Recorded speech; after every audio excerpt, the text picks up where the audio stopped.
এখন থেকে কোনো প্রতিষ্ঠান লাভের একটা অংশ শ্রমিক কল্যাণ ফাউন্ডেশনে জমা না দিলে তাদের সরকারি কোনো টেন্ডারে অংশ নিতে দেয়া হবে না বলে জানিয়েছেন শ্রম উপদেষ্টা অবসরপ্রাপ্ত brigadier general M Sakhawat Hossain.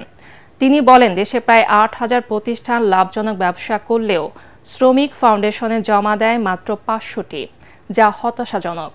এদিন বাংলাদেশ সাবমেরিন ক্যাবলসের পক্ষ থেকে ১,৬,০০,০০০ টাকা জমা দেয়া হয়। শ্রম সচিব জানান, শ্রমিক কল্যাণ ফাউন্ডেশনে ১১০০ কোটি টাকা আছে, যা শ্রমিকদের কল্যাণে ব্যয় করা হয়। আগে স্বজনপ্রীতি হলেও এখন অনলাইনে স্বচ্ছভাবে বিতরণ করা হবে। এরা হাজার কোটি টাকার কাজ করে যাচ্ছে, করেছে এবং করে যাচ্ছে।